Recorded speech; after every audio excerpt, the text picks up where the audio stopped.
ओं अज्ञानतिमिरन्धस्य ज्ञानाञ्जनशलाकया चक्षुरुन्मिलितं येन तस्मै श्रीगुरुवे नमः।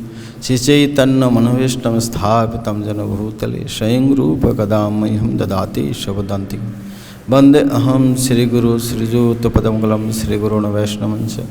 श्रीरूपं साग्रजातं सहगण रघुनाथं नितं तं सजीवं साधुतं सावधूतं परिजनसहितं कृष्ण चैतन्यदेवं श्री राधा कृष्ण पदान् सहगण ललिता श्रीविष्णुनितं च। नमो विष्णुपादाय कृष्ण पृष्ठाय भूतले श्रीमते भक्तिवेदान्त स्वामी नामिने। नमस्ते सरस्वती देवे गौरवाणी प्रचारिणे निर्विशेष शून्यवादी पाश्चात्योदेशतानि वंशाकल्पतरुभ्यश्च कृपा सिन्धुभ्यश्च पतितानां पावन वैष्णवेभ्यो नमः। नमो महावदान्याय कृष्ण प्रेमपदायते कृष्णाय कृष्ण चैतन्य नाम्ने गौरतीश नमः। हे कृष्ण करुणा सिंधो दीनबन्धो जगत्पते गोपेश गोपिकाकान्त राधाकान्त नमस्तुते। तप्त कंचनी गौरंगे राधे वृंदावनेश्वरी विश्वभानुसुते देवी प्रणमामि हरिप्रिय। जय श्री कृष्ण चैतन्य प्रभु नित्यानंद श्री अद्वैत गदाधर श्रीवासदि गौरभक्त। हरे कृष्णा कृष्ण कृष्ण हरे हरे हरे राम राम राम हरे कृष्ण हरे कृष्ण। तो आज विशेष तिथि है, तो इसके लिए हम दो आविर्भाव और एक तिरोभाव तिथि हैं। तो पहले श्री गौरनिताय कृष्ण बलराम श्री राधा श्याम सुंदर ललिता विषय का जगतगुरु श्री प्रभुपाद उपस्थित समेत महाराज एवं उपस्थित सभी भक्तों के चरण में कटी कटी नमन करते हुए हम प्रारंभ करते हैं। तो पहले जानवा माता के विशेष रूप में जानवा माता के बारे में ही आज हम लोग सुनेंगे। ये पहले सबसे पहले इस गौड़ीय भक्त समाज में माता जी लीडर सबसे पहले। इससे पहले कोई माता जी गुरु बनना नहीं था। तो सबसे पहले जानव माता जी जो इनकी पूर्व परिचय है रेवती और वारणी, जो बलराम जी की दो पत्नी थी ये हैं, और ब्रज में राधा रानी और उनकी छोटी बहन थी अनंग मंजरी। अनंग मंजरी की सेवा है कि राधा रानी केश विन्यास करना। राधा रानी के केश की जो श्रृंगार है वो हमेशा अनंग मंजरी करती हैं। और कुंज में विशेष उनकी सेवा है। कुंज की डेकोरेशन करना, देखभाल करना, सभी के लिए ये नित्य सेवा नित्य लीला में कृष्ण के हमेशा करती है अनंग मंजरी। तो इस गौरांग लीला में इस अवतार में तो चैतन्य महाप्रभु भगवान श्री कृष्ण नित्यानंद प्रभु बलराम और ये जानवा माता जो है रेवती और अनंग मंजरी दोनों। आप लोग देखें गौर पार्षद जो है परिकर है, गौर परिकर जो है ये लोग 2-3 मिल के हुए, दोनों तीन कुछ अंशों होते हैं जो मिलते हैं। तो इसी प्रकार जानवा माता जो है रेवती और अनंग मंजरी दोनों का मिश्रण है। दोनों मिलकर ये गोल, विशेष करके ज़्यादा अनंग मंजरी है। तो शालिग्राम और वृंदावन दास ठाकुर वंश विस्तार में बताया कालना में, और बहुत सारे ग्रंथ में शालिग्राम में है। शालिग्राम बंगाल में वो शालिग्राम एक ग्राम है, उसमें इनकी पूर्वज उदरी थे। तो इसमें से गौरीदास, सूर्यदास सारखेल की 2 बेटी थी। एक बड़ी बेटी का नाम है वसुधा, दूसरी छोटी है वो जानवा। तो पहले से ये नित्यानंद के प्रति समर्पित है। तो दोनों कन्या जब बड़ी हो गई तो उन्होंने सोचने लगे विवाह के लिए, लेकिन इसी समय उन्होंने सपने में देखे ताल हजरत आए उनके घर पे, सपने में देखे सूर्यदास सार्कल। तो फिर नित्यानंद प्रभु के खबर आए, राजी भी हो गया, जानते भी है सब तो तत्व, फिर भी ये सन्यासी है। नित्यानंद क्या है? सन्यास लिए थे, सन्यासी है। तो ये पहली बार है जो सन्यासी फिर शादी करेंगे, हमारा परंपरा शुरू से ही। तो इसके लिए बहुत ये हो रहा था। नित्यानंद आ भी गए, फिर भी रेडी नहीं थे, तैयार नहीं थे। समाज की डर से, जानते हैं सूर्यदास, जानकर भी समाज के डर से वो राजी नहीं हो पा रहे। तो वसुधा शरीर छोड़े, जो भी है बहुत लंबी कथा है। तो जब शादी हो गए, वसुधा के साथ शादी हुआ, वसुधा के साथ शादी हो गया। तो इसके बाद एक दिन वसुधा और नित्यानंद प्रभु प्रसाद ले रहे थे, ठाकुर जी कृष्ण प्रसाद। तो इसी समय जानवा सर्विस कर रही थी, बार बार ला कृष्ण प्रसाद भगवान ठाकुर जी को प्रसाद ला के दे रहे थे, और दोनों बैठ के प्रसाद पा रहे थे, ये सर्विस कर रहे थे जानवा। तो इसी समय वो लड़की होने से बाद भी वो घूंघट लगाती थी, तो घूंघट उनके निकाल गए। तो तुरंत और दो हाथ अपने परोसने के लिए, अपने सामान दो हाथ बंद है, तो तुरंत घूंघट उड़ गई। तो घूंघट जब हट गए तो तुरंत उन्होंने और दो हाथ निकाल के घूंघट को संभाला। तो नित्यानंद जब देखे, तुरंत सर्विस करने आए और बैठा के दाएं बैठा दिए। और सूर्यदास सार्कल आए, आने के बाद बोला, ये तो वसुधा तो मैं शादी किए हैं दहेज के रूप में, जानवा को मैं जानवा दहेज के रूप में है। तब से दोनों वो दो बहन दोनों ही नित्यानंद में समर्पित थी। तो ये दहेज के रूप में नित्यानंद प्रभु जानवा को ले लिए, दोनों पत्नी हैं। तो एक बार क्या हुआ, दोनों सेवा कर रहे थे। नित्यानंद विश्राम करके, भोजन करके विश्राम कर रहे थे सूर्यदास के सार्कल के घर पे, और दोनों सेवा कर रही थी। वसुधा चरण सेवा, और वो तंबुल बना के नित्यानंद प्रभु को जानवा दे रहे थे। तो इसी प्रकार आश्चर्य प्रकार जैसे शेरशाही जैसे नित्यानंद प्रभु हो गए, और दोनों वसुधा और जानवा दोनों चतुर्भुज रूप में हो गया, और पूरा किरण बिखार गए। तो देखा लाइट कहाँ से आ रहे हैं, तब बिजली नहीं होते थे, लाइट कहाँ से आ रही है। तभी जाके सूर्यदास सार्कल एवं गौरीदास जाके देखे नित्यानंद शेरशाही जैसे सोया हुआ है, और दोनों बेटी वो साक्षात लक्ष्मी रूपा है, दोनों चतुर्भुज धारण करके बैठी है।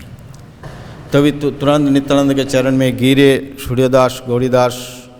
तो इसी प्रकार नित्यानंद प्रभु, इसके पहले बैरागी थे, कोई घर कुछ भी नहीं था। पहले नवद्वीप में आए। नवद्वीप में जब सची माता दोनों पत्नी लेकर नित्यानंद प्रभु, और हमेशा सची माता सोचती थी ये विश्वरूपी है, तो बहुत खुश हुई। दोनों माता को सची माता अपने गोद में बैठाई, बहुत आशीर्वाद दिए, कोई दिन तक रहे। फिर अद्वैत आचार्य के घर आए, तो फिर आके उन्होंने अपने कुटिया बनाए, अपने रहने का वासस्थान खड़दह में, यहाँ रहकर जो भी प्रचार कार्य आदि करते थे, वसुधा और जानवा वो खड़दह में रहते थे। तो इसी प्रकार जो जानवा है, इनके कोई बच्चे नहीं हैं, जितने भी बच्चे हुए ये सब वसुधा के हैं।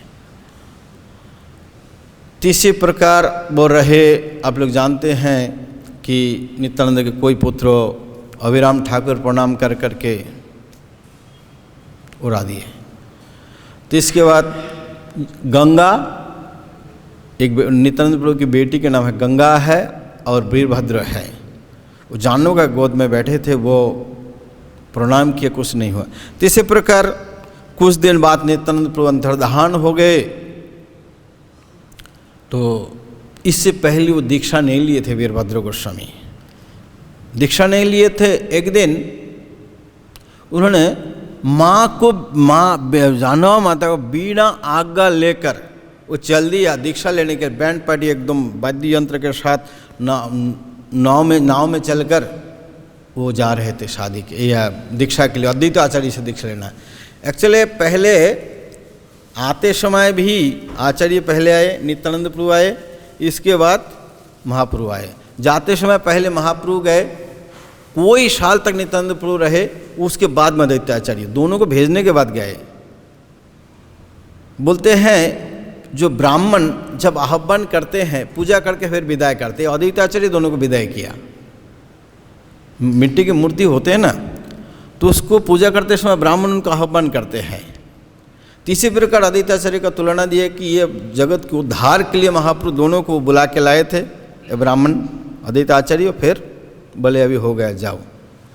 तो इसके बाद नित्यानंद प्रभु चले गए, तो वो वीरभद्र दीक्षा के लिए चले।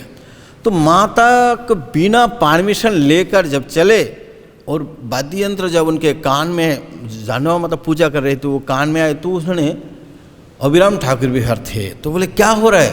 बोले आपको पता नहीं माँ, वो तो वीरभद्र दीक्षा के लिए जा रहे हैं, दीक्षा लेने के लिए अद्वैत आचार्य। बोला माता से बिना पूछे दीक्षा के लिए जा रहे हैं, बुलाओ उनको, कम से कम दीक्षा लेने चाहे ठीक है, लेकिन माता जी से बोल के तो जाना चाहिए ना, आज्ञा लेके जानी चाहिए। तो उन्होंने और अभिराम जाके गए बुलाने के लिए, गंगा के बीच में चले गए, ना उनको सुना ही नहीं दिया। अभिराम भी कम नहीं है, मारा फ्लूट था, बंशी था, मारा बंशी वहाँ से मारा तो नाव टूट गया। टूट गया तो सभी अभी तैर के आ गए। कोई जगह बोलते हैं वीरभद्र गोस्वामी, वो जैसे हम मैदान में जैसे चलते हैं वीरभद्र गोस्वामी ऐसे चल के आ गए, वो उल्टा और नहीं गए, इधर ही चल के आए। तो बोले क्या बात है, कैसे तोरा क्यों मेरा नाव? बोला तुम बिना पूछे जा रहे हो, इतना बोला रहे हो, सुन नहीं रहे हो तो क्या करे, तुमको तो वापस लाना माँ की आज्ञा है। तो बोला क्या बात है? तो आए, तो आने के बाद माँ पूजा कर रही थी, एक हाथ में दीप घुमा रही थी, दूसरे हाथ में घंटी। इसी समय उनके घूंघट चले गए और गए, तो तुरंत माता जी और दो हाथ निकले और साथ साथ घूंघट लगाया। ये इसलिए है कि वीरभद्र प्रभु स्वयं उनकी माँ है, वो भी जाह्नवा को एक साधारण स्त्री जैसे समझ रहे थे। उनको शर्म आ रही थी कि लेडीज से हम कैसे दीक्षा लें,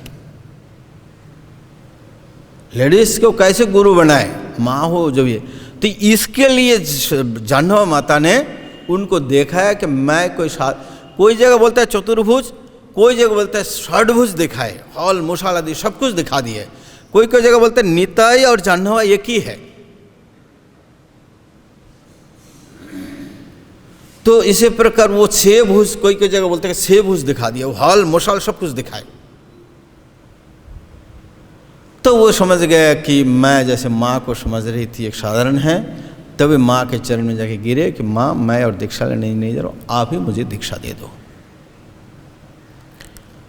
तीसरी प्रकार माँ वीरभद्र गोस्वामी को दीक्षा दिए, ये पहली डिसाइपल हैं। तो इसके बाद जो नित्यानंद प्रभु जो प्रेम धारा को चला रही थी, वो कार्यों नित्यानंद पूरा सारा कार्यों अपने ऊपर ले लिए। ऐसे हर जगह जा के विशाल विशाल प्रोग्राम माता जी करती थी, विशाल विशाल प्रोग्राम करती थी। और नित्यानंद जैसे प्रेम प्रचार कर रहे थे महाप्रभु की आज्ञा से। प्रचार कैसे होनी चाहिए? महाप्रभु के अनर्गल प्रेमाभक्ति करहे प्रकाशे, गंगा की धारा यमुना की धारा में कोई रोकवाट कभी नहीं है। अनर्गल मतलब प्रचार कितनी जरूरी है। नित्यानंद कहे जाओ गौर देशे, अनर्गल प्रेमा भक्ति करो हे प्रकाशे। मतलब कोई रुकावट नहीं है। महाप्रभु इतना प्रेम करते थे, फिर भी बोले श्रीपाद मोर आज्ञा अवश्य पालीबा, प्रतिवर्ष नीलाचल तुम्ही ना याशिवा। हर साल आपको प्रचार करना है, नीलाचल नहीं आना है। नीलाचल आया तो 6 महीना प्रचार बंद, 6 महीने के लिए प्रचार बंद। आने में 20-25 दिन, जाने में 20-25 दिन, 4 महीना उधर रहेगा। उससे 10-15 दिन पहले रथ यात्रा के बाद सायन एकादशी को चतुर्मास शुरू होते हैं, तो इससे पहले गुंडीचा से पहले पहुँचते हैं। बिल्कुल 6 महीना बंद होते, इसलिए बोला हर साल नहीं आना है, तो प्रचार इतनी जरूर है। तो उसी प्रचार की धारा को जाह्नवा माता के नेतृत्व में सारा गौड़ देश में ऐसे प्रचार कार्यों उन्होंने प्रारंभ किए। तो इसी प्रकार प्रचार कार्यों कर रहे थे। तो उसे बीच में उनको फिर वृंदावन आई। वृंदावन आके गोस्वामी टेम्पल आदि सभी वृंदावन के द्वादश वन को घूमे। तो इसके बाद यहाँ से उनको खबर मिला कि 3 पुरुष के बारे में, श्यामानंद प्रभु, नरोत्तम दास और श्रीनिवास आचार्यों के बारे में जीव गोस्वामी बताए कि मैं इनको गौड़ देश में भेजा। चाहिए भी था, माता भी चाहते थे कि प्रचार के लिए। तो माता जी उनको दर्शन के लिए फिर गई, यहाँ से फिर बंगाल चली गई वृंदावन से। तो जाके श्रीनिवास से मिले, फिर नरोत्तम से। खेतरी की जो विशाल उत्सव है, खेतरी आदि में उत्सव होते थे, कोई सामान रखने के लिए बर्तन, इतने बड़े बड़े खिचड़ी वगैरह रखने के लिए बड़े बड़े तालाब बनाना पड़ता था।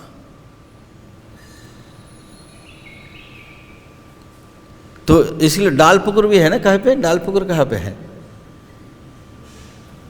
ये इसमें जाजी ग्राम में। तो दाल रखने के लिए तालाब बना देते थे।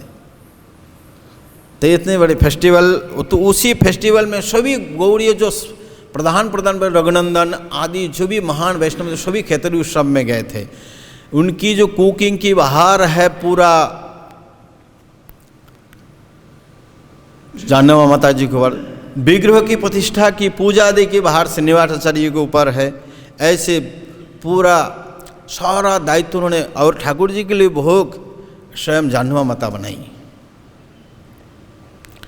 और इसमें जाह्नवा माता को भी पता चला और नरोत्तम दास ठाकुर को पता चला कि आज इस गौर पूर्णिमा, पहले बोलते हैं कि इससे पहले ज़्यादा ऐसे कोई गौर पूर्णिमा नहीं होता था।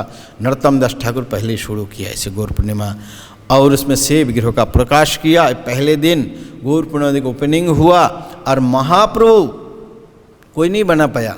महाप्रभु एक स्वप्न में आके प्रकट हुआ था।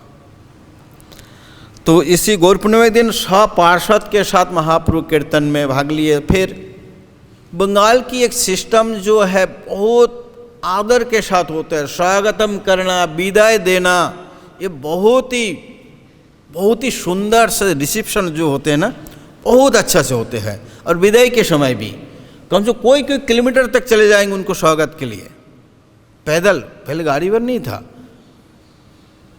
तो इसी प्रकार हम जानते हैं तेलिया बुदेर तक श्रीनिवास जब गए तो नरोत्तम तेलिया बुदेर तक आ गए उनको रिसेप्शन के लिए। तो इसी प्रकार सभी को विदाई हो गए। जाह्नवा माता आकर फिर प्रचार कार्य किए। फिर उन्होंने एको चक्र गए। एक चक्र जाकर उन्हें स्वप्न में उन्हें अपने जाह्नवा माता की सास जो है और पद्मावती हराई पंडित के दर्शन हुए। एक वृद्ध, उन नित्यानंद प्रभु के घर पे कोई नहीं था, वो टूट गए थे, वो कोई नहीं था ना, नित्यानंद प्रभु भी गए नहीं, तो उसी घर में ही रुकी थी जाह्नवा माता। और उसी समय सारे एक वृद्ध व्यक्ति जो नित्यानंद प्रभु की लीलाओं को दर्शन किए, उन्होंने सभी कथा सुनाए। माता बहुत प्रेम से श्रवण किए, मूर्छित हो गई लीलाओं को, नित्यानंद की बाल लीलाओं आदि को श्रवण करके। दूसरा 12 साल की लीला एक चक्र में हुई। तो इसके बाद तो नित्यानंद घर छोड़े। फिर दोबारा उन्होंने ऐसे प्रचार कार्य करके उन्होंने फिर दोबारा वृंदावन आने के लिए निकली। तो दोबारा जब वृंदावन के लिए चले तो एक गांव में जाह्नवा माता रुकी थी। उसी गांव में देवी उपासक सब रहते थे। देवी उपासक देखे एक विधवा ब्राह्मणी है, शाम को सभी उनकी पूजा कर रहे, स्तुति कर रहे हैं, तो उनके चरण स्पर्श कर रहे हैं, कोई देवी मंदिर नहीं जा रही है, कोई देवी मंदिर नहीं जाता। तो गांव के लोग जो है देवी उपासक बहुत गाली देने लगे, गांव वाले वो जो आए टूरिस्ट उसी गांव में रुके थे, सभी को गाली दे, कैसे आदमी हैं ये, कोई देवी मंदिर में नहीं जा रहे, एक ब्राह्मणी है, विधवा है, उनको इतना पूजा कर, मनुष्य को पूजा कर रहे हैं, प्रणाम कर रहे हैं, देवी को नहीं। तो इसी प्रकार सभी लोग बोले और वो लोग कोई सम्मान नहीं कर रहे थे जानवा माता की। फिर ऐसे बोल के देवी के पास गए, जाके वो लोग प्रणाम किए, स्तुति किए, फिर बोले देवी के कोप से किसी का रक्षा नहीं होगी। ऐसे बोल के रात को लोग जाके सो गए। रात को जब सो गए तो इसी समय फिर 12 बजे सभी लोगों को सपनों में आ गई देवी। देवी आके बताती है कि ये कोई साधारण स्त्री नहीं है, ये नित्यानंद शक्ति है, ये बलराम की जो पत्नी है वारुणी है, तो ये कोई साधारण, इसके चरण, इनकी चरण में आप लोग अपराध किए हैं, तो यही देवी का उपासना की फल है। वो कुछ रुष्ट हो जाए, बोला तुम लोग जाके उनसे समायाचना नहीं करोगे, सारे ब्राह्मण के चरण में आपका अपराध हो गया, अपराध के लिए आप समायाचना नहीं करोगे, सबको मैं ही संहार कर दूंगी। यही देवता की है कि भगवान को आप कुछ भी हो, कैसे भी, जैसे तैसे, जैसे तैसे हरि नाम गंगा स्नान कइले अचिरे ही सद्य व्यक्ति होइबे होइबे सद्य मुक्ति होइबे कहले। बोले जैसे तैसे गंगा स्नान हरि नाम करने से अचिर में सद्य मुक्ति हेला में भी मिलेगा। इसी प्रकार भगवान हरिभजन किए है, हरि को भी ऐसे नहीं करेगा, थोड़ा एक फूल भी दे दिए उसको रक्षा करेंगे। तो ये देवी उनको बहुत डराया धमकाया, आप जाओ सुबह सुबह जाके सभी जो माता जी के चरण में और जो भी ब्राह्मण लोग आए हैं, भक्त लोग, सबके चरण में समायाचना कर दीक्षा लो जाके, देवी की कड़ा ऑर्डर है। तो ये लोग तो तुरंत उठे, सभी को सपनों में आ गए। तो सभी लोग बहुत डर गए और कैसे न कैसे उसको रात बिताए और सुबह सुबह गले में वस्त्र लगा के सभी लोग आकर सभी दूर से साष्टांग दंडवत करना शुरू कर दिया, नहीं तो गर्दन उड़ने वाला है। तो इसी से देवी की आज्ञा है, तो भी जाके सभी लोग बोले। वैष्णव की एक लक्षण है कि कितनी भी अपराध करे, जय श्री श्री निताय गौर सुंदर कृष्ण बलराम राधा श्याम सुंदर ललिता विशाखा देवी की। तो एक स्वभाव क्या है, वैष्णव कितने भी हृदय से यदि अपराध की समायाचना करे तो रियल वैष्णव जरूर क्षमा कर देंगे, कितने भी घोर अपराध करे क्षमा कर देते, ये वैष्णव की स्वभाव है। और रियली आपने कोई गलती कर दिया, कोई अपराध कर दिया, रियली अपने हृदय से आप समायाचना किया तो आपका कार्य हो गया। वो क्षमा नहीं किया उसके ऊपर है। यदि रियली वैष्णव है तो उनको क्षमा करना चाहिए। आप यदि हृदय से, ऊपर से तो दूसरी बात, हृदय से आप उनसे समायाचना किया तो आपका खत्म, दिल से अपनी समायाचना किया, वो नहीं किया तो उनके ऊपर है। तो इसी प्रकार सभी लोग आके गिड़गिड़ाए, रोए, समायाचना किए, तो सभी जानव माता उनके समायाचना किए, उनको दिव्य रूपों को भी दर्शन दिए, उनके चतुर्भुज रूप में भी दर्शन दिए, और सभी ब्राह्मण लोग उनसे दीक्षित किए। तो इसी प्रकार जानव माता आई, धीरे धीरे आते हुए इधर नज़दीकी जब आ गए, तभी एक्चुअली महाप्रभु पहले जगदानंद पंडित को समझाया कि इधर काशी से पहले, काशी तक तो ऐसे ही आ जाना, इसके बाद अकेला नहीं जाना, कोई क्षत्रिय आदि के साथ में जाना है, नहीं तो अकेला गौरी को मिलेगा, सब कुछ लूट लेगा, फिर छोड़ेगा नहीं, वो उसको दास बना लेगा, उसको छोड़ेगा नहीं। तो इसलिए महाप्रभु जगदानंद पंडित को, तो इसी प्रकार जब इन्होंने यूपी में या बिहार में कोई बताए नहीं, जब आए रुके, ये गांव में रुके तो उधर ब्राह्मण थे और दूसरे भी लोग थे, लेकिन वो बहुत डाकू थे, लुटेरा थे। तो वो सरदार थे, 2 ब्राह्मण, और उसके साथ बहुत अनुचर है उनके साथ। तो ये लोग देखे ये गौरिया आए हैं, ये मंदिर जा रहे हैं, तो इसके लिए बहुत धन संपत्ति होगा। तो इसलिए वो लोग सभी, तो पहले तो बंदूक नहीं हुआ करता था, जो भी तलवार वगैरह लेके लोग अटैक करने के लिए चाह रहे थे, बड़े भारी दल लेकर ऐसे सोच ही रहे थे। तो इसी समय लोग चलने लगे, चलते रहे चलते रहे चलते रहे, चलते चलते पूरा रात बीत गया। रात बीतने के बाद देखे जहाँ पे है वहीं पे खड़े हैं। मतलब वो जो अभी दौड़ने के लिए बेल्ट होते हैं ना, बहुत तेज, कितना किलोमीटर, 10 किलोमीटर वेग से चल रहा है, घंटे भर चलते हुए बेल्ट के ऊपर ही होते हैं। तो इससे जानवा माता के बेल्ट लगा दिया उनको, जितने तस्कर थे वो बेल्ट लगा दिया, चल रहा है, रात भर चला, चलते चलते वहीं रुक गए। सुबह हुआ तो देखे जहाँ पे खड़े थे वहीं पे है। तब ये लोग सभी सरदार के साथ सभी लोग समझ गए ये कोई हम लोग समझ रहे थे कोई साधारण ऐसे ही तीर्थयात्री टूरिस्ट होगा, ऐसे टूरिस्ट नहीं है। तब मन में ग्लानि जब होते हैं तो ग्लानि हुई, बहुत मन में ग्लानि हुई। तो इसके बाद वो लोग विचार किया, अभी बहुत सारे लोगों को ऐसे हृदय परिवर्तन हो जाता है, अलौकिक कार्य देखने से तुरंत हृदय परिवर्तन हो जाते हैं।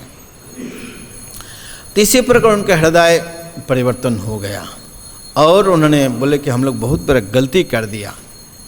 तो हम लोग अभी का लोग क्या हैं, ऐसे गलती होने से हम सामने नहीं जाने चाहते हैं। ये हम लोग गलती करना हमारे लिए स्वाभाविक है, लेकिन भगवान के पास फिर भी इस गलती को छुपाना स्वाभाविक नहीं है। लेकिन पहले के लोग ऐसे, उनके अंदर ये तो बहुत दुष्ट होते थे, लेकिन जब समझ जाएंगे तुरंत सरेंडर कर देंगे। वो लोग आके फिर जानवा माता के चरण कमल में दंडवत प्रणाम किए, गिड़गिड़ाए और सभी बात बताए कि ऐसे ऐसे हम लोगों के मन में विचार था। तब जानवा माता सभी लोगों को क्षमा कर दिए, क्षमा कर दिए। तो इसी प्रकार जानवा माता फिर मथुरा में आई। मथुरा में आकर सभी लोग पहले जब आते थे विश्राम तीर्थ में पहले स्नान करते थे। कोई भी जितनी आचार्य आए, पहले हम लोग तो बिल्कुल इस्कॉन मंदिर में आ जाते, डायरेक्ट गाड़ी में चढ़ के, उतारते भी नहीं हैं। तो वो पहले यमुना को उस पर से पूरा महाप्रभु आदि जो भी है साष्टांग दंडवत करके रोएंगे, फिर यमुना पार होकर विश्राम तीर्थ में स्नान करेंगे। स्नान करके फिर केशव जी आदि दर्शन करके, महाप्रभु तो 24 घाट में स्नान किया, यमुना जी के 24 घाटों में स्नान किया महाप्रभु। तो इसी प्रकार जानवा माता जी लोग स्नान किए, स्नान करके जन्म स्थान आदि दर्शन किए। फिर वृंदावन आई, वृंदावन आके सभी गोस्वामी मंदिर आदि ये सब दर्शन किए और धीरे धीरे वन आदि रघुनाथ दास गोस्वामी से मिले राधा कुंड में जाकर, फिर जीव गोस्वामी से। तो इसी प्रकार बड़े प्रेम से 12 वन को फिर ऐसे भ्रमण करते करते एक बार एक ब्राह्मण थे, उनकी वृद्ध हो गए थे, बहुत उम्र हो गया था। फिर एक बच्चे छोटे से एक लड़के उनका हुआ था। वो बच्चे जानवा माता जब उसी गांव में पहुँचे तो वो बच्चे मर गए थे, पहले ही मरा हुआ था। माँ जा रहे थे तो उनको पास वो देखे कि इतने क्यों रो रहे हैं। तो माता जी जाके पूछे कि ऐसा ऐसे बात है, मेरा तो कोई बच्चे नहीं है, एक लड़के थे, बहुत उम्र में एक बच्चे जन्म लिए थे, ये भी छोड़ चुके हैं। तब जानवा माता जी उनको जीवित कर दिया, उनको जीवित कर दिए। तो इसी प्रकार जानवा माता जी बहुत ही वृंदावन में घूमे और गोविंद जी को भी कविराज उपाधि दिए। इसी प्रकार वृंदावन बहुत एकदम वृंदावन में रहे। और गोपीनाथ जी के जो राधा रानी हैं वो बहुत छोटे हो रहे थे, छोटे लग रहे थे। तो जानवा माता जी बताई कि नहीं, मैं एक बड़ी विग्रह बना के, शायद इधर बनाने वाले था कि नहीं, बंगाल से विग्रह लाना है। बंगाल से एक तो गोविंद जी के पास आप पहले आदि एक्चुअली राधा रानी नहीं थी, किसी के पास राधा रानी नहीं थी। गोस्वामी लोग कोई राधा रानी की पूजा नहीं किए, केवल मदन मोहन जी है, गोविंद जी है, गोपीनाथ जी है, सभी अकेले ठाकुर जी थे। तभी उड़ीसा में राधा रानी थी, उड़ीसा से वो लक्ष्मी के रूप में पूजा करने चाहिए। तो एक गांव राधा, वो गांव का नाम राधा रानी है क्या है, ऐसे कुछ वो पे मिले राधा रानी को, लक्ष्मी के रूप में समझ रहे थे पूजा करने। तो राधा रानी स्वयं सपने देखे बताया कि मैं लक्ष्मी नहीं हूँ, मैं तो ब्रज की हूँ। तो उधर से जानवा माता जी, राजा फिर बोले, राजा भेज दिए। तो जानवा माता जी पहले गोविंद जी के पास आदि सभी के पास लेके आए राधा रानी। तो गोपीनाथ के पास जो राधा रानी थी ये बहुत छोटी थी हाइट में। तो उन्होंने सोचे, तो पहली बार की बात है, तो उन्होंने फिर राधा रानी को निर्माण करके फिर दोबारा राधा रानी उन्हें भेज दिए। तो इसके बाद जो है घटना हो चुकी है, मतलब जानवा माता इतना देर तक थी, इसे समझ कैसे बैठते हैं। वो बहुत देर की बात है जो मंदिर वगैरह तोड़ा हुआ है, तभी तो कामवन में होगा। तो कामवन में जब जानवा माता थी, तभी उसी समय जानवा माता जी गोपीनाथ जी की आरती किए। आरती करने के बाद आरती वगैरह, आरती समापन हो गया, समाप्त होने के तुरंत दरवाजा बंद हो गया। दरवाजा बंद हो गया। दरवाजा बंद होने से फिर कई जगह बोलते हैं जानवा माता आरती करके निकाल रही थी, भगवान गोपीनाथ जी ने उनको आंचल जो है, कोने पल्लू जो है पकड़ लिए, पर खींचे और अपने लेफ्ट साइड में खड़े कर दिए। और इसमें नित्यानंद वंश विस्तार जो है, इसमें भक्ति रत्नाकर में बताते हैं कि वो दरवाज़ा अपने बंद हो गया। गोपीनाथ जी का आरती समाप्त तो हो गया, साफ सुथरा होने के बाद जानवा माता जैसे ही हाजिर कर खड़ी थी, तुरंत दरवाज़ा बंद हो गया। तब दरवाज़ा जब बंद हो गया, तब ये पुजारी ये कहते कि क्या बात, कुछ समय बाद दरवाज़ा खोले, लेकिन जानवा माता नहीं थी। तो जानवा माता देखे वो गोपीनाथ जी की जो मूर्ति है, राधा रानी साइड में आ गए, दूसरी एक मूर्ति है वो जैसे पित्तल की जैसे मूर्ति हो गई, और वो श्रीमती जानवा माता जी है। तो अभी जो भी अभी इधर भी और कहीं पे आप लोग जो गोपीनाथ के साइड में जो लेफ्ट साइड में है वो जानवा माता जी है। और कई जगह कहते हैं कि ऐसे हैं कि वो राधा रानी बहुत मान है, राधा रानी की बातों बात में मान करती है, इसलिए कृष्ण को बहुत परेशान होते हैं। तो इसलिए वो जानवा माता जी वो अनंग मंजरी, ये तो जानवा माता अनंग मंजरी है, तो इसलिए ये कभी कृष्ण के सेवा के लिए उनके साइड में ऐसे खड़ी होती है। ऐसे अलग बात है। तो इसी प्रकार जानवा माता जी ये जो शास्त्र प्रमाण के अनुसार वो कामवन में, लेकिन बहुत डिफरेंस की समय है, ऐसे मिलाएंगे तो बहुत की जैसे चैतन्य चरितामृत वगैरह लिखे शुरू किए, इसी समय भी ये गोविंद मंदिर में गोविंद जी विराजमान थे कृष्णदास कविराज के समय। तो इसकी भी बहुत बात की बात है, पता नहीं समझ कैसे है। कामवन बहुत बाद में गए।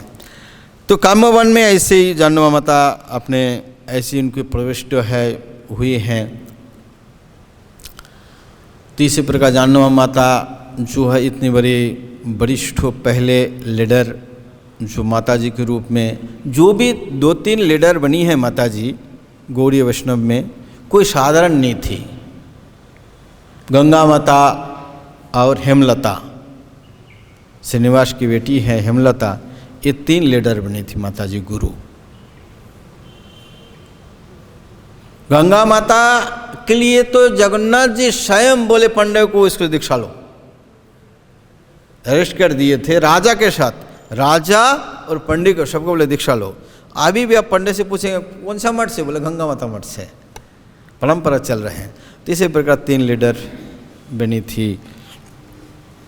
तो इसके बाद एक भक्तों की ऐसे उत्कंठा है, हमें एक चीज पकड़ लेना चाहिए, दर्शन लालसा। मधु पंडित जी की तिरुभाव तिथि है। मधु पंडित जी जो है हमारा जो 3 ठाकुर, यही 3 ठाकुर गौड़िया कोरिया से आत्मसात, यही 3 चरण बंद 3 मोर नाथ, राधा मदन मोहन जी, राधा गोविंद जी, राधा गोपीनाथ जी। बोले ये 3 ठाकुर गौड़िया आत्मसात किया है। ये कविराज कृष्ण बोलते हैं ये 3 चरण बंदो, ये तीनों के चरण वंदना करो, 3 ही हमारा नाथ है। एक तो हमारा भौतिक कामनाओं को नष्ट करने वाले मदन मोहन जी है, मदन को जो काम को मोहित किए हैं, रजिस्ट्रेशन ऑफिसर है। और दूसरा सेवा में लगाएंगे गोविंद जी अविदेय, और तीसरा प्रयोजन तत्व जो है वो गोपीनाथ जी हैं। तो गोपीनाथ जी आज जानना माता के साथ भी गोपीनाथ की कथा है। और मधु पंडित जी बंगाल में उठे और वो गदाधर पंडित के शिष्य है। गदाधर पंडित के शिष्य है, उनसे भागवत सुना और पढ़ाई किए, उनके साथ पढ़ाई किए और उनसे सुना। तो भगवान के माधुर्यों के बारे में सुने। एक्चुअली हम लोग अभी साक्षात दर्शन नहीं कर सकते हैं, हमें भागवत से जो वर्णना है, इसकी अनुसारी जो वर्णना है, साक्षात कृष्ण है। महाप्रभु के एक श्लोक से पागल हो जाते थे, अष्टसत्य बेकार उनमें हो जाते थे। खाली भागवत के श्लोक जो भगवान के रूप के वर्णन है, तो इसी पर भगवान के रूपों के वर्णन उन्होंने सुने मधु पंडित। तब से उनके मन में ठान लिया कि मुझे भगवान श्री कृष्ण की इस श्री विग्रह का दर्शन करना है। दर्शन करना एक ही लालसा है। हमारा तो लालसा आते हैं तुरंत प्रसाद में जाने से सब भूल जाते हैं, नहीं, उनके दिन रात 24 घंटा, महीना के महीना, सालों के साल एक ही लालसा है कि दर्शन करना है मुझे, बस। और कुछ ठहरता नहीं उनके मन में, कृष्ण दर्शन लालसा। ऐसे में बंगाल से उन्होंने सुने कि नहीं, वृंदावन में कुंज में जहाँ तहाँ भगवान है, तो जैसे वो हर जगह जाते हैं, हर जगह यही नज़र है, भगवान श्री कृष्ण कहा है उनके रूप माधुर्य का दर्शन करना है। तो एक्चुअली हम दर्शन नहीं कर पाते हैं। दर्शन करने से महाप्रभु जी कहते हैं, जारो यगवार नयन लागे सदा तारो हृदय जागे, कृष्ण तनु जेन यम्रयाठा हृदय जाई पोषी जाए, যত্নে নাহি বাহিরে তনু নহে সোয়া কুলের কাটা। तो राधा रानी के भाव में महाप्रभु कहते हैं कि जिसको भी एक बार नैन लग जाएगा, एक बार नैन लगे, सदा उनके हृदय में जगेगा, सदा। वो बंद नहीं, जैसे हम लोग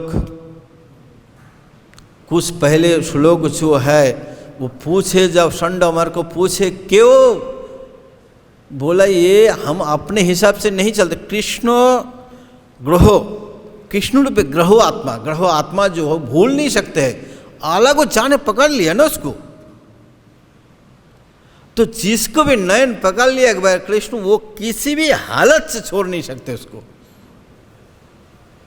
वो कितने भी प्रयास करे, किसी भी हालत से छोड़ नहीं सकते कृष्ण को। तो यही बता रहे राधा रानी की भाव में महाप्रभु बोलते हैं, ये एक बार, केवल एक बार जिसका नयन लग जाएगा, सदा उनके हृदय में जगते रहेगा भगवान। किसी भी हालत से इसको बंद नहीं कर सकते, सदा उनके हृदय जगे। कृष्ण तनु जिस आम की गोंद जैसे एकदम ऐसे चिपक जाते हैं। ये जो पनाश है, आम है, इनकी गोंद आप लोग जानते हैं बहुत ज़्यादा चिपक जाते हैं, छोड़ना ही नहीं चाहते हैं। और कपड़े में लग जाएगा, कपड़े फट जाएगा, लेकिन गोंद नहीं निकलेगा। तो ऐसे जैसे आम की गोंद जैसे है, सदा जैसे आम्रवाठा, और हृदय के अंदर, आंखों से हृदय के अंदर प्रवेश कर जाते हैं। यात्नो जितने भी प्रयास करो निकालते ही नहीं हैं, बिल्कुल नहीं निकालते हैं। और दर्शन नहीं मिल पाते, कांटा के जैसे चुभते रहते हैं, सोआ कुलेर कांटा, शांति में भी नहीं है। तो इसी प्रकार जो है भगवान, तो ये मधु पंडित की ऐसे लग गया था, उनके बात ऐसे लग गया, वो कभी उनकी नशा नहीं उतारते थे। केवल एक ही चीज विषय पकड़ लिया कि मुझे दर्शन करना है। तो रोते थे, हर जगह बैठते थे, सभी से जिसके से पूछे, जो भी मिले कृष्ण दर्शन। तो जब भी ऐसे किसी से ठान लेते कृष्ण जाएंगे कहाँ, उनको जाने का उपाय नहीं है। हम उनको पकड़ते नहीं, वो तो देने के लिए तैयार है, हम पकड़ते नहीं, हम बड़े विरक्ति है इस विषय में, पकड़ने नहीं चाहते वो बिल्कुल। तो वो जाएंगे कहाँ, वो तो ऐसे पकड़ लिया। तो एक बार की बात होते कि वो जमुना जी की जमुना बहुत तेजी धार से बहती थी, लेकिन जमुना जी के तीर में बहुत रोए दुखी होकर बैठे रहते थे। वृंदावन में भी मुझे कृष्ण दर्शन नहीं हो पा रहा है, मैं तो साक्षात कृष्ण का दर्शन और हमेशा दर्शन करना चाहता हूँ।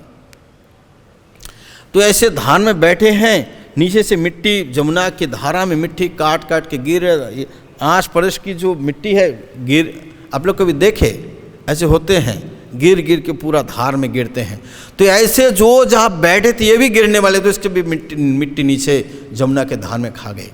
तो इसके बाद गिरने ही वाले थे, भगवान स्वयं एक ब्रजवासी के रूप में आके बोले कि मधु आप उतरो, इधर आ जाओ, तो अभी गिर जाओगे। बोला ठीक है, गिर जाएंगे तो बहुत अच्छा है, कृष्ण दर्शन नहीं हो, ये ऐसे जी के लाभ का फायदा क्या है।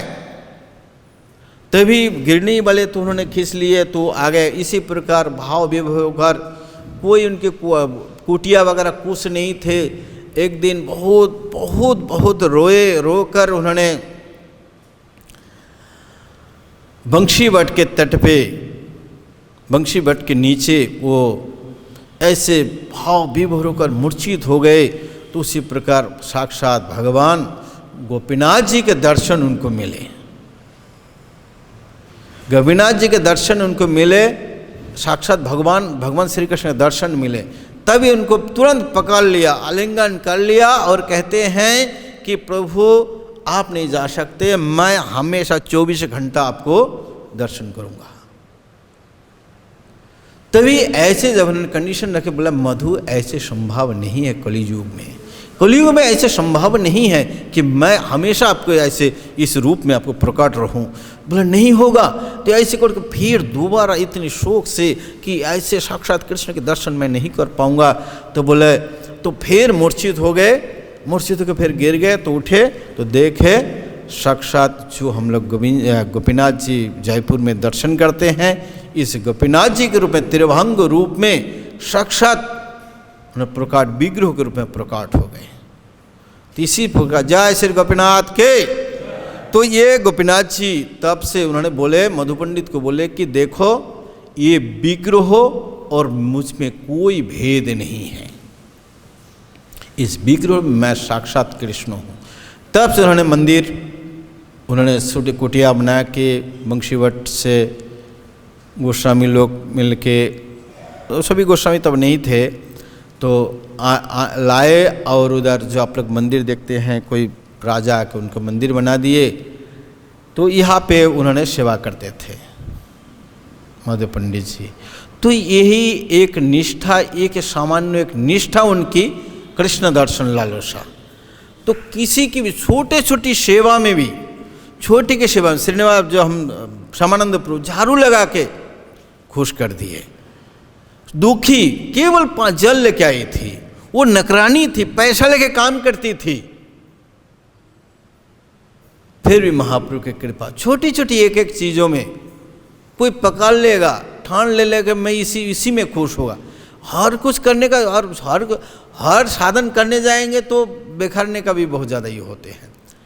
इसी प्रकार मधु पंडित जी की जो हमारा प्रयोजन विग्रह है, वो श्री विग्रह जो है मधु पंडित के द्वारा प्रकट है, जो आप लोग देखेंगे कि वो कैसे तर्पण उनमें था। उनका नेट या कोट पर अभी है ना, मधु पंडित जी की आप जयपुर में जाएंगे उनका कोट वगैरह है। और जो दर्शन नहीं किए आप लोग जाके जयपुर में दर्शन करना चाहिए तीनों ठाकुर की। कोई बोलते कि एक ही दिन में तीनों करना चाहिए, मदन मोहन गोविंद गोपीनाथ एक ही दिन में करना चाहिए। तो इसी रूप में गोपीनाथ जी जो है जयपुर में विराजमान हैं, और ये बोलते हैं कि वृंदावन के राजा है। आप लोग अभी भी जा के दर्शन करेंगे, कितने भाव गोविंद जी में लोगों का है, आप लोग देखेंगे राजा वास्तव में राजा ही हैं।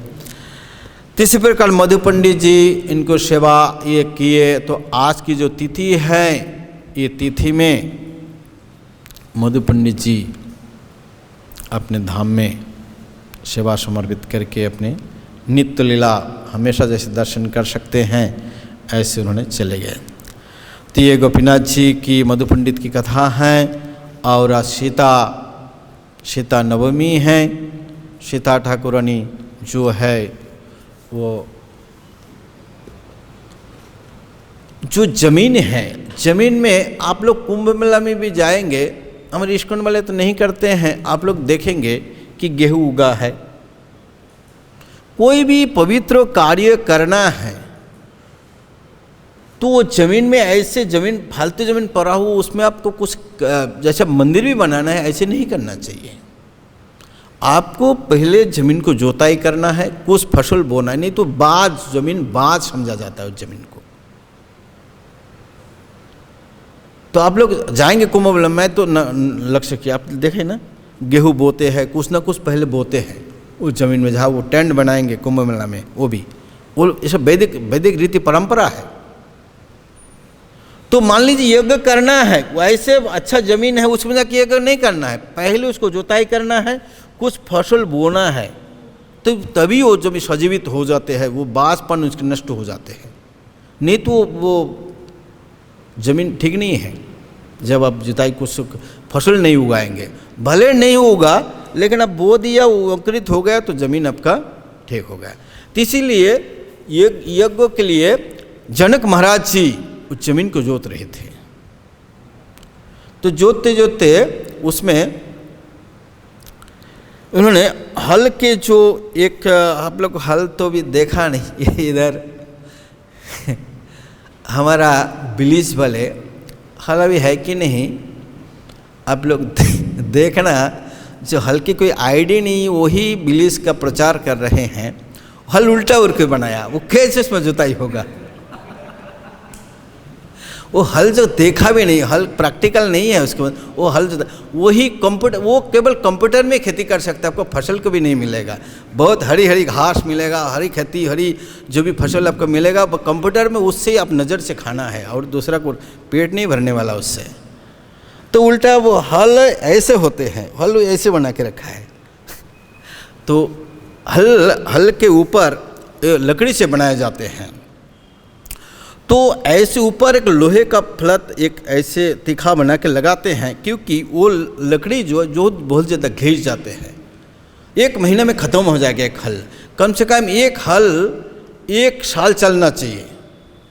तो उसके ऊपर एक फलत जैसे एक लकड़ी, अब जो ट्रक की जो पत्ती होते हैं ना उससे बनाते हैं, उससे बना देते हैं ऊपर लकड़ी के ऊपर, तो वो मिट्टी को खोदते हैं और टूट भी जाएगा लकड़ी होगा तो वो ऊपर रहते हैं, तो उसको सीता बोलते हैं, सीता।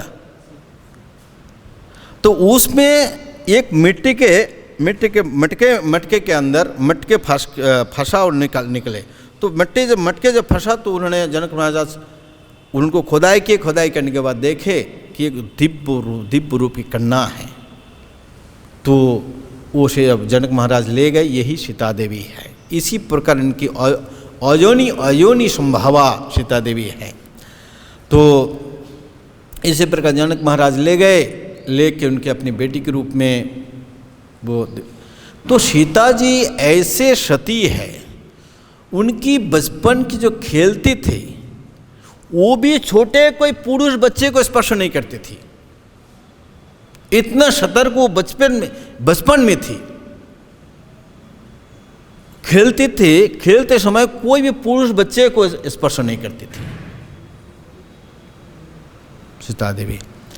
तो ऐसे जनक महाराज के घर में बड़ी होती रही और उनके नाम सीता उससे निकले तो उनके नाम सीता ही हैं। और आप लोग जानते हैं आखिरी में भी मिट्टी में ही गए। तो दूसरी जगह इतना प्रमाणित तो पता नहीं कुछ।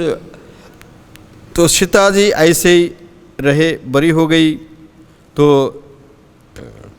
एक बार क्या हुआ, सीता देवी अपने बगीचा में घूम रही थी, शकीशत वन में, उनके अलग से वन थी। तो उसमें जनक महाराज के उसमें तो एक बार दो तोता, वो पहले वाल्मीकि के आश्रम में थे, वाल्मीकि के आश्रम में थे। ये लोग रामायण वह पाठ होता था, तो दो तोता है वो पूरा रामायण याद कर लिए थे। तो सीता जी की वो बगीचा में गार्डन में जाकर वो रामायण की कथा कर रहे थे, दोनों पति पत्नी, दो पैरोट। और तो वो उसको क्या बोलते हैं पति पत्नी, सीता तो पैरोट, तोता और तोती, क्या तोता और मैना, सुख पक्षी साड़ी। तो दोनों रामायण की कथा कर रहे थे। रामायण की कथा करते सीता स्वयंवर की कथा चली। तो भी सीता जी इस बात को जब सुनी तो ये बोला शोकीस को पकड़ लो, मेरे साथ राम की शादी होगी कि नहीं। तो इससे ये बता दिया रामायण में ऐसे हैं, तो उसको पकड़ो।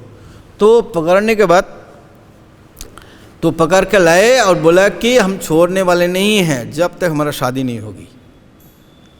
तो बोले हम तो वन में रहने वाली हूँ, मैं कैसे आपके महल में बोला किधर कैसी भी आपको व्यवस्था कर देंगे। तो इसी प्रकार वो जो सुख था, बोले कि आप चले जाओ, लेकिन ये जो साड़ी है ये रहेगी। तो बोले ऐसे नहीं हो सकते हैं। तो बोला मैं गर्भवती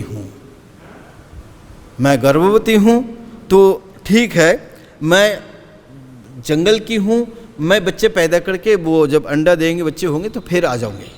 बोला नहीं मैं सब व्यवस्था कर दूँगी। बोला ऐसे नहीं हो सकता है।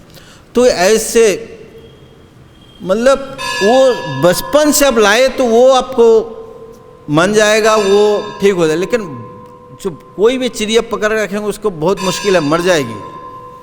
तो वो उसको छोड़ दिए पुरुष वाले को, और लेडीज वाले रही, लेकिन शोक में वो मर गई और दूसरा पुरुष वाले आ गए। आकर सीता जी को श्राप दिया कि तू बताती हैं कि हम वन वाले होकर इस तेरे महल में हम बच्चा पैदा करें, अब अंडा दे, मेरी बच्चा हो, तो आपको भी ये श्राप है, आप नगर वाली होकर आपको जंगल में आपके बच्चा जन्म लेंगे। यही श्राप है और इसका कारण हम दोनों बनेंगे। तो इसलिए ये पद्म पुराण की कथा है। इनके तो ये धोबा और धविन की पूर्व जन्म की इतिहास, गुप्तचर जब घूम रहे थे तो सारा अयोध्या में अवध में केवल रामायण की कथा होती थी। एक ही घर पे जाकर वो विपरीत सुने कि वो धविन कहीं किसी के घर में वो ऐसी अहमदाबाद मुंबई जैसे ऐसे हवा हुए तो वो आ नहीं पाई थी, तो दूसरा दिन जब आ गई तो उसको पीट के भगा दिया। बोला रामचंद्र जैसे नहीं है कि इतना साल रावण के पास रहने के बाद अपने पत्नी बना के राज रानी बना लिया, हम ऐसे नहीं है, तू बाहर जा, चला जा, तो एक रात बाहर क्यों रुकी, तू हमारा पत्नी तो नहीं रह सकती है। तो इसके लिए तो ये गुप्तचर ने बताया, तो यही कारण बनी सीता जब गर्भवती थी उनके लब के उसके जन्म जंगल में हुए। तो महाराज बोले तो ये कथा मेरा 3 कथा सुना दे खत्म हो गया, क्या करें। तो यह अभी वाणी का विराम देते हैं, समायोति हो गया। आप लोगों को बहुत बहुत धन्यवाद है। जय श्री जन्नवा माता की जय, मधु पंडित की, सीता देवी की जय, जगत गुरु श्रील प्रभुपाद की, निताय गुरु प्रेमानंदी, हरि हरि बोल।